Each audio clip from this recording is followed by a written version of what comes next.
Hello, everyone, and welcome to the latest in Honey and Stag's author introductions.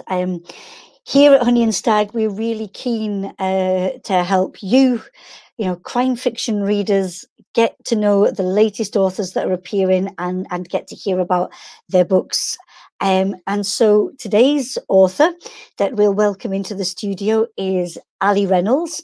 Allie is the author of Headline's biggest debut thriller for 2021. So heads up, you've got time to prepare to get hold of this book, and it's called Shiver. So, Allie Reynolds, are you there with us? I'm here. Hi. Hey, good morning. Waft that book at us. Let us see Shiver. Get in the camera. Yeah, that's it. That is beautiful. Thank you.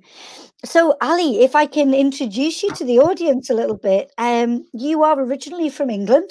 Yeah. Yes, right. But Yeah. you moved out to Australia in 2004, and you now live on the Gold Coast. Before we get into talking about this amazing debut, which,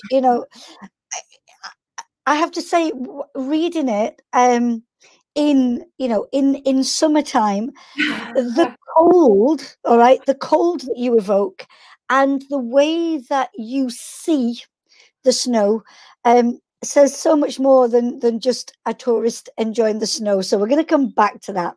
But tell me, yeah, being in Australia, okay, that difference in life, was it a big change for you to be out there? Yes, it was. It was a huge change. I actually haven't seen real snow for about 10 years. Can you believe? Whoa. My two little boys have never, ever seen real snow.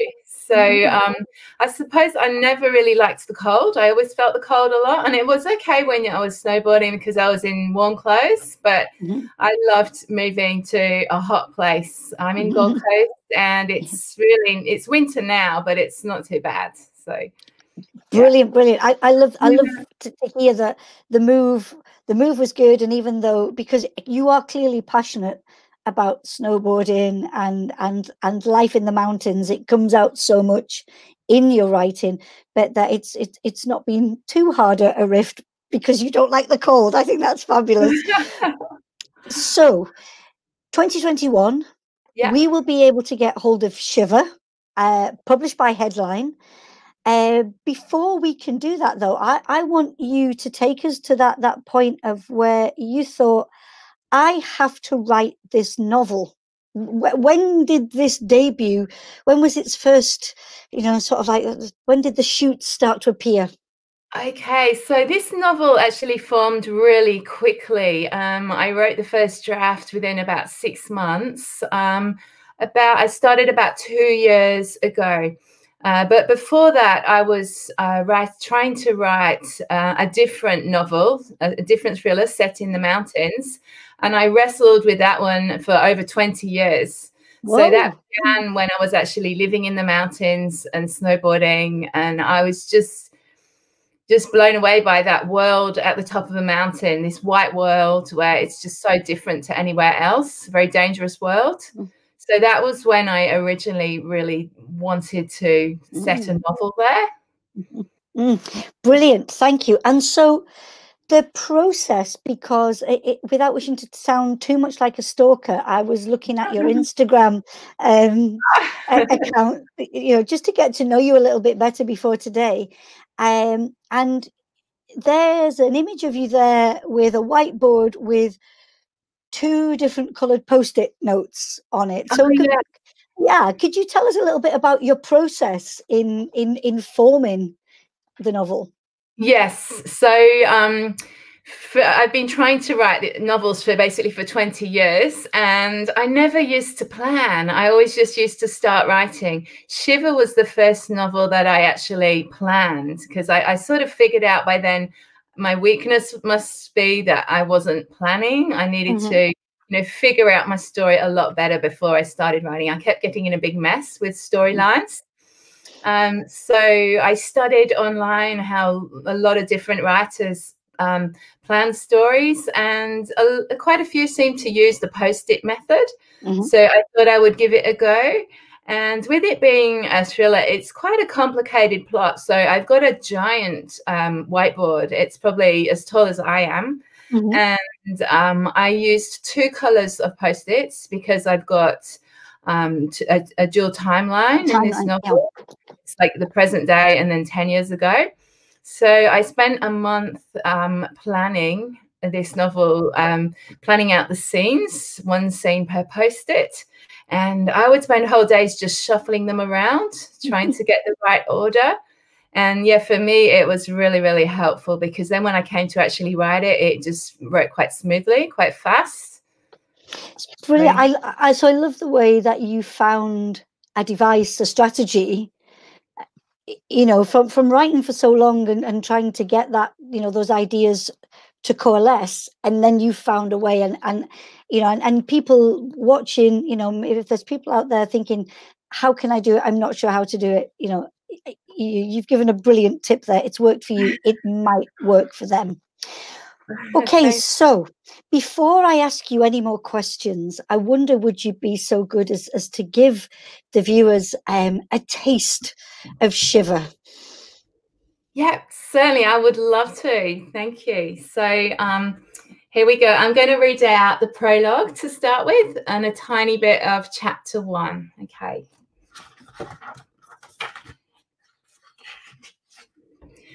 It's that time of year again, the time the glacier gives up bodies. The immense mass of ice up there is a frozen river that flows too slowly for the eye to see. Recent victims brush shoulders with older ones in its glassy depths. Some emerge at the top, others at the snout, and there's no way of knowing who will come out next. It can take years for them to reappear, decades even. A glacier in neighbouring Italy made the news recently when it produced the mummified corpses of First World War soldiers, complete with helmets and rifles. Still, what goes in must eventually come out, so I've been checking the local news every morning. There's one particular body that I'm waiting for. Chapter 1. Hello? My shout echoes around the concrete cavern. The familiar red and white cable car sits in the bay, but there's nobody in the operator booth. The sun has disappeared behind the Alps. The sky is pink, yet there isn't a single light on in the building. An icy wind blasts my cheeks. I huddle deeper into my jacket. It's the off-season, and the resort doesn't open for another month, so I didn't expect the other ski lifts to be running, but I thought this one would be. How else are we going to get up to the glacier? Have I got the wrong day? I dump my snowball bag on the platform and pull out my phone to check the email again. No, it's been a while, but are you up for a reunion weekend? Panorama building, Glacier du Diable, Le Rocher. Meet at the cable car, 5 p.m, Friday, 7th of November. C. C for Curtis. If anyone else had invited me here, I'd have deleted it without replying. Yo, Milla. And here's Brent loping up the steps towards me. 2 years younger than me, he must be 31 now, and he still has his boyish charm. The floppy dark hair, the dimples, although he looks worn and tired. He lifts me off the ground in a bear hug. I hug him tightly back. All those cold nights I spent in his bed. I feel bad for not getting in contact with him, but after what happened... Anyway, he didn't contact me either. Over his shoulder, sharp peaks loom, in shadow against the darkening sky. Do I really want to do this? It's not too late. I could make excuses, jump back in my car and drive home to Sheffield. Thank you. The menace, you know, even before we delve deeper into the scenario, you know, it's there. It's already in those opening pages. What is going to happen? If we can start to pick pieces in there, though, first of all, the notion of the glacier and how the glacier always gives up its secrets. The research that you did into those geographical locations, how did you set about that? Why did you choose, and why did you choose the French Alps? Because I know from your past as a snowboarder, you must have snowboarded elsewhere as well. Yes. So that's right. My first ever winter was in Chamonix in the French Alps, and it's an iconic ski resort. I had a little tiny apartment, and from the window I could see a view of Mont Blanc. And it's a very old ski resort. It's also a very, very dangerous ski resort. And there you've got a huge glacier up the top of the mountain. And yeah, people would often die in avalanches, just disappear. The winter I was there, an Olympic French a snowboarder got taken in an avalanche, and just, yeah, one day she's gone. It's just, yeah, a very dangerous place. I heard that in that glacier there, I think there were thought to be about 100 bodies. I read that in the newspaper, and to me that was just very, very, very creepy sort of thought that there are people there that went missing, years and years ago. Yeah, it's just quite sinister and, yeah, very creepy. Without a doubt. And you bring us a locked room mystery. Yeah, that in that cabin, that the premise being that these 5 friends return to a site that they have not been to for 10 years. Yeah. Yes, that's right. So yeah, they're there on top of the glacier, and yeah, the other thing about the mountains there is when you're up on the mountain, you can sometimes not even see villages. You're just so high up. All you can see are the mountains spread around you. So it's very, very isolated. The weather can come in really fast and change just like that. Yeah, it seemed a really nice location to use as a thriller writer. I could trap them, strand them. There's no outside interference. There's no police, and yeah, gave a lot. But I love that there's the thing in there of, but who has called them together? Yeah, because they think it's each other, and without giving anything away. Again, that element of is it really one of them, or is it someone else, and with what purpose? Yeah, that's right. One of my favorite novels is Agatha Christie's And Then There Were None. And in the start of that novel, which I absolutely loved, you have all these, I think, 10 people traveling from different places, and they've all received an invitation to an island. And they get to this island, and it's similar. There's confusion over who invited them. They don't know if someone invited them or if it's one of them. So to me, that's sort of, that's the thing I love most. I think about psychological thrillers. That's what draws me to this genre. The villain might not be, a stranger. To me, it's a lot more scary if the evil is inside the building and the evil is one of them. So it's, yeah, not that outside threat. Yes. I was just thinking as you spoke there, I love that you mentioned Agatha Christie, and I just wondered because, the idea of 10 people, and you've chosen the modern slimmed down version. We're going to have 5, which is lovely. I wondered why you chose, if you don't mind me asking, why 5 friends? What was there did you have a, so like, oh, what number shall I choose? Or did these characters emerge, and that's why it became the 5 of them? Yeah, it really wasn't a deliberate choice of 5. I think 10 to me, I think I would have struggled to keep track of them, and possibly the reader may have struggled to keep track of them to start with.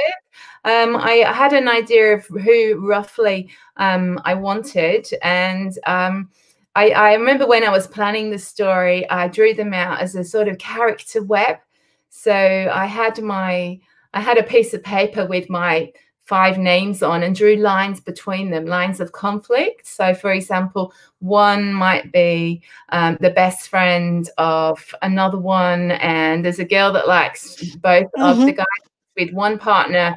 10 years ago, and then she likes somebody else in the present day, and the rival of one of them might be the sister of another. So you've got sort of sibling loyalty, you've got, attraction, you've got friendship and the rivalry. So the characters are often torn over what they should do and how they feel about people.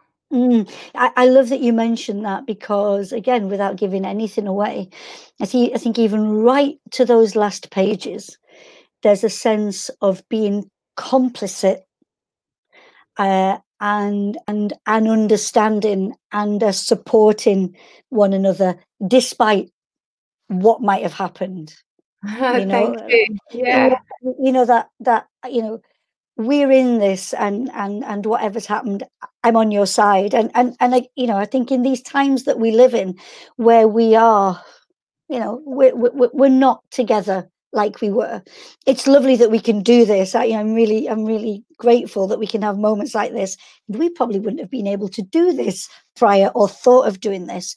But in a world where we are, apart at the moment, you bring us characters that are very, very tight, very together. Right? Thank you. Thank you very much. Gave me some hope. Now, as a non-snowboarder, okay, I have to ask, because there's a line in the book where you talk about the best half pipe in Europe. Yeah. Yes. And I want to know what makes a good half pipe.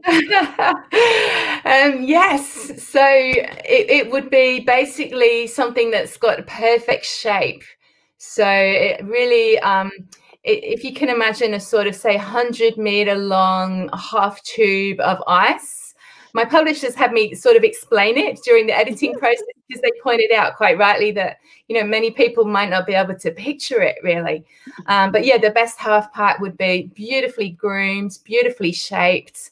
It's a sort of bowl with, should be nearly vertical sides.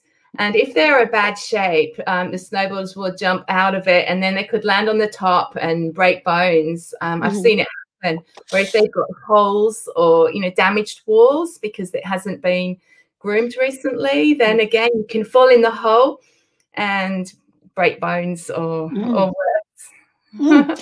Thank you, because as a non-snowboarder, I think, oh, what is it that makes a best half pipe? So thank you for that. And as somebody who lives in Newcastle, I have to make a little comment about Heather, Heather Geordie. And in those opening pages, it made me actually think of Heather. Sounds more like a character from Geordie Shore, and not a snowboarder. So why choose a Geordie again? Because she could have been from Birmingham, she could have been from Manchester, but you chose it to be a Geordie. Yeah, I could actually hear her speaking. I'm not sure why she was speaking in my head. And when I originally wrote some of her dialogue, I tried to write it, as a Geordie. But my publishers thought that would be really weird, and considering it's going to be published in the US, and it would probably just look like a grammar mistake. So I had to take that out. But yeah, I could hear her voice quite clearly. It's been, we don't get many of those people to identify with, and it was like, oh, beautiful. And then I noticed the dedication in the book, and it's for my mum and dad, mountain people. Yes. Yeah. Could you tell us a little bit about why you term them mountain people? Yes, of course. Their hearts are in the mountains. Each of them absolutely loved the mountains before they met. They met in the mountains through they were each in local mountaineering clubs. They met when their mountaineering clubs double booked the same hut. And and every childhood holiday, we packed the car with camping stuff and we went to the mountains. So Scotland, the Peak District, the Lake District. And I would go on to try skiing with them in Scotland in a little farmer's track. And then occasionally we would go to the Alps as well. So climbing, walking, scrambling, and then skiing, and eventually snowboarding. So Yeah. So what is beautiful about Shiver is that it has those origins, you know, in a love that happened serendipitously, really, a double booking, yeah, and then a childhood of yours that you began in the mountains, in the skiing, yeah. So that thread through, though hopefully neither your parents nor you were ever in such a threatening situation as our five characters. My parents have got so many good stories about, you know, really, really dangerous experiences in the mountains. Yeah, very much. Yeah. Now, of the five characters, I wonder if you could talk to us a little bit about Milla. Just give us a description of who she is, because we hear a lot through her voice. Yeah, Yes. she is. Yeah. So introduce us to Milla. Yeah, certainly. So Milla Anderson, she's 22 in the previous in the 10 years ago scenes, and then when we meet her again, she's 33. I got it wrong. 23 and 33. Mm-hmm. I love to have strong female characters in novels. I love reading about them. As a female, I get quite annoyed reading about sort of weak female characters that are sort of dominated by the men. So I quite like the idea of a story where the men are, the women are as strong as the men, maybe, and as courageous, maybe. Milla is a very, very competitive person. And again, I felt this made it a little bit unusual, because we often see competitive men, but competitive women, I think women hide it more if they're competitive. And Milla tries to hide it, but it drives her behavior and gets her into quite a lot of trouble. So and she also is somebody who suffers from unrequited love, is she not? In a way, she, you know, that passion from afar. Yes, she has to choose between ambition, and she dreams of becoming an Olympic snowboarder, entering the Olympics, and love. So yeah, and I love that you do that in the book, because again, you know, you say about, you know, competitive women very often don't either, you know, aren't very open about that aspect, or they give up, they relinquish, you know, you know, that drive, that ambition, that goal. Yeah.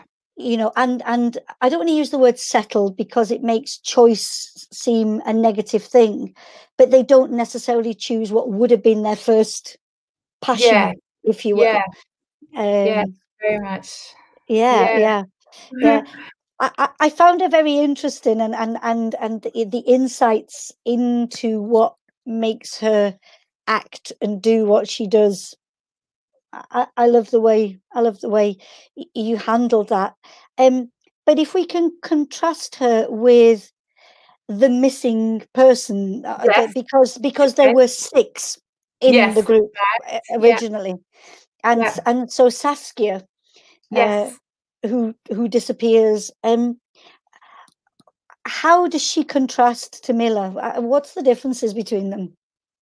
So she's another very, very competitive female. So you've got these 2 women sort of going head to head, and they kind of, I think they drive each other to do you know, to do escalatingly dangerous things. One thing that was a big inspiration when I started writing Shiver was, because I hadn't snowboarded or even been on snow for quite a long time, I got watching YouTube interviews of professional snowboarders, and I was watching some of the current top female snowboarders, and one of them in her interview said, "I'm a very competitive human being, and it sucks." And I just thought that was really, really interesting. It got my imagination going, because I sort of think maybe somebody chooses to be competitive or not, but according to what she was saying, like, no, it's definitely not a choice. It's something that it's the way you are, choice, and it controls you. Yeah. So yeah, that sort of inspired me. Yeah. Thank you for that. You mentioned at the end of the book, in your dedications and thanks at the end of the book, you mention Queensland Writers' Centre in Brisbane and Byron Bay writing festivals. Yeah. And I wonder if you could explain to us, just a few of the experiences that you've had there, and how that might have fed into the way you've approached your writing.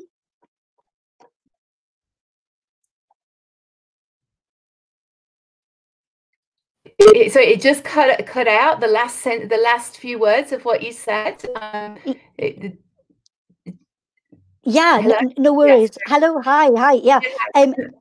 So the experiences that you might have had, either at the Writers' Centre or at the writing festivals, and if maybe you can say how that might have influenced the way you've approached your writing.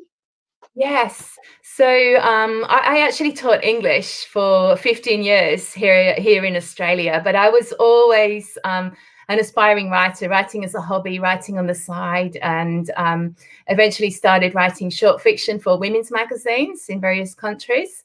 Whenever I had the opportunity, I would attend writing festivals. My local ones were, of course, the Brisbane Writing Festival and the Byron Bay Writing Festival. And I would attend workshops where there might be, 12 or 20 other aspiring writers. And we would look at all different topics. And I made some really great writing contacts there. Also, the Queensland Writers' Centre ran a lot of really excellent workshops around the year, and such as editing and building a website. And another time they did literary speed dating.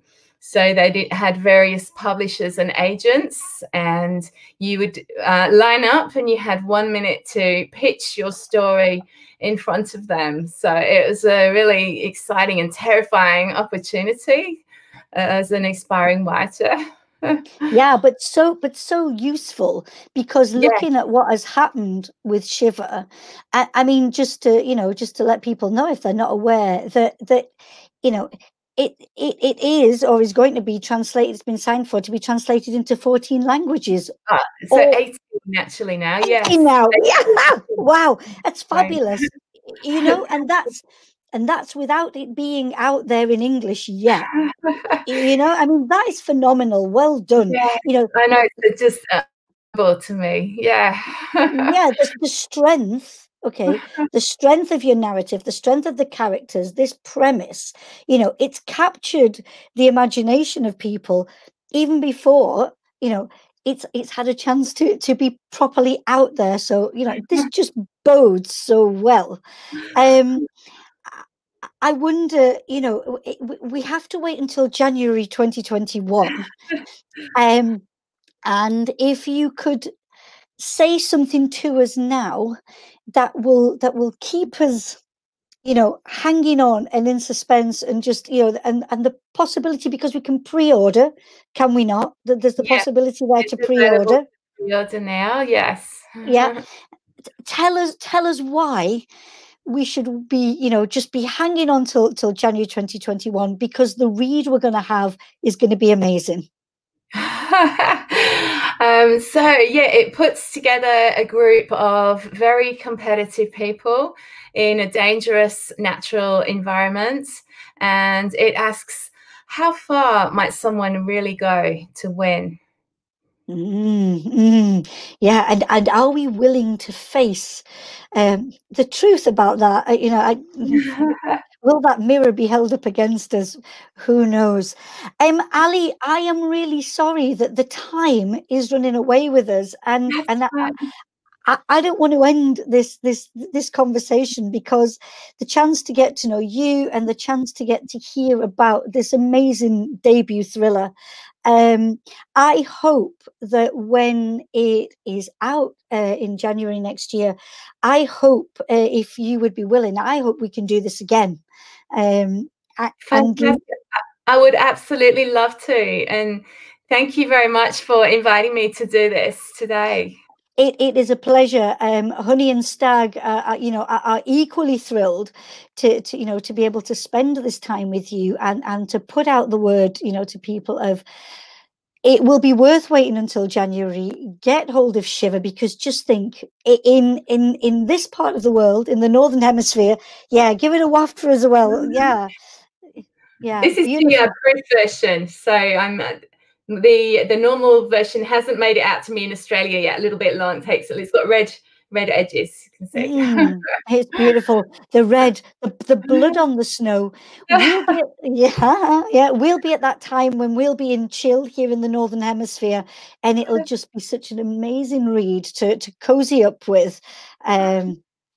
So Allie, all the very best, and no pressure, but having read the debut, I hope what is to follow is already underway. But we'll save that for the next time that we meet. Thank you so much. Okay, all the very best. Bye now. Thank you so much. Bye-bye. Bye.